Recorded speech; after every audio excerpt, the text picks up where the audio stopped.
Hello, after A long time ഒരു day in my ലൈഫാണ്. അങ്ങനെ രാവിലെ എഴുന്നേറ്റ് ഓഫീസിലൊക്കെ പോയി ഞാൻ കഴിഞ്ഞ ദിവസം കളർ ചെയ്തിട്ടുണ്ടായിരുന്നു. അപ്പം മിറർ കണ്ടപ്പോൾ ജസ്റ്റ് നമ്മൾ ഷോ കാണിക്കണമല്ലോ. പിന്നെ സഡൻലി ഒരു മഴയൊക്കെ പെയ്തു.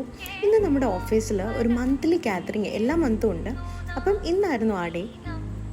അതായത് നമ്മൾ ആ മന്തിലെ പെർഫോമർ ഓഫ് ദി മന്ത്, അതുപോലെ തന്നെ ബർത്ത്ഡേ സെലിബ്രേറ്റ് ചെയ്യുന്ന ആൾക്കാർ എല്ലാവരും കൂടി ഉള്ളൊരു ഗാദറിങ് ആണ്. അപ്പോൾ എനിക്കൊരു സ്പെഷ്യൽ ഡേ ആയിരുന്നു. Because I got A certificate. എനിക്കും ഒരു performer of the month certificate ഒക്കെ കിട്ടിയിരുന്നു.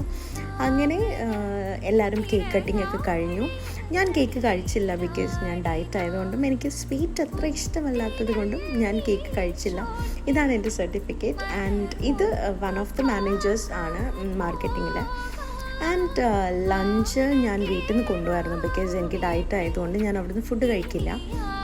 അങ്ങനെ ലഞ്ച് ബ്രേക്കൊക്കെ കഴിഞ്ഞ് കുറച്ച് നേരം താഴെ വന്നിരുന്നു. അത് കഴിഞ്ഞ് എനിക്കൊരു മീറ്റിംഗ് ഉണ്ടായിരുന്നു. അങ്ങനെ മീറ്റിങ്ങിനൊക്കെ പോയി ഞാൻ വന്നപ്പോൾ ആളുടെ പേര് റുഫൈദ എന്നാണ്. ഞാൻ റുഫീത്ത എന്നാട്ടോ വിളിക്കുന്നത്. അപ്പോൾ ആളോർത്തു ഞാൻ വീഡിയോ എടുക്കുന്ന കാര്യം പറഞ്ഞപ്പോൾ ആൾ മേക്കപ്പ് ചെയ്യാൻ പോയതാണ്. ആൾ വിചാരിച്ചത് ഞാൻ ക്യാമറ ഓൺ ചെയ്ത് കൊടുത്താണ് ആൾക്ക് മുഖം നോക്കാൻ വേണ്ടിയിട്ട്. പക്ഷെ അല്ല ഗൈസ്, ഇത് വീഡിയോ ആയിരുന്നു. അത് കഴിഞ്ഞിട്ട് ആൾ ഹായ് ഗൈസ് ഒക്കെ ഉണ്ടോ, ഹായ് ഗൈസ് ഒക്കെ പറഞ്ഞു. ഡെഫിനറ്റ്ലി ഈ വീഡിയോ കാണുമ്പോൾ എന്നെ കൊല്ലും, അത് വേറെ കാര്യം. പിന്നെ അനന്തു, ഇത് നമ്മുടെ HR ഡിപ്പാർട്ട്മെൻ്റ് ആണ് കേട്ടോ, ഇർഷാദ് ആൻഡ് അരുണിമ. അത് കഴിഞ്ഞിട്ട് പിന്നെ കുറച്ച് പേരൊക്കെ എന്നോട് ചോദിക്കാറുണ്ട് ഇടയ്ക്ക്, എന്ത് പറ്റി ഈ ഡേ ഇൻ മൈ ലൈഫൊന്നും കാണുന്നില്ലല്ലോ. I was not actually in the mood, അതുകൊണ്ടായിരുന്നു.